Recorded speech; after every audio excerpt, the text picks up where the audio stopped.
السلام علیکم ورحمۃ اللہ وبرکاتہ۔ دوستو، امید کرتا ہوں آپ خیریت سے ہوں گے۔ میں ہوں محمد مقصود قاسمی اور آپ دیکھ رہے ہیں باغ مدینہ یوٹیوب چینل۔ دوستو، اگر کسی کی موت مکے میں ہو یا مدینے میں ہو اور پھر اسے وہیں پر دفن کیا جائے تو کتنی خوش قسمتی ہوتی ہے، کتنی خوش نصیبی کی بات ہوتی ہے۔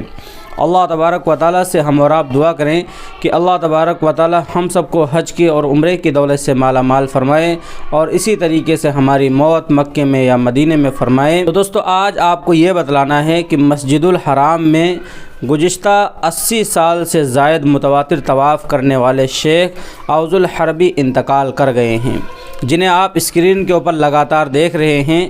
ان کا نام شیخ اوس الحربی ہے اور ان کی نماز جنازہ حرم شریف میں ادا کی گئی اور انہیں حدود حرم کے قبرستان میں سپرد خاک کیا گیا ہے۔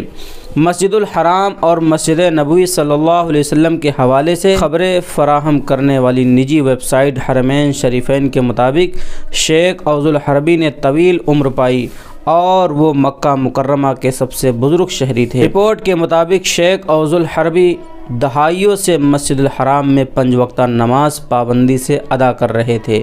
اسی وجہ سے وہ مسجد الحرام کی ایک جانی پہچانی شخصیت ہے اور انہیں حرم کا کبوتر بھی کہتے تھے۔ شیخ اوس الحربی کے انتقال پر دنیا بھر میں موجودہ مسلمانوں نے سوشل میڈیا پر افسوس اور دکھ کا اظہار کیا ہے اور اپنی اپنی طرف سے ان کے لیے دعائے مغفرت بھی کی ہے۔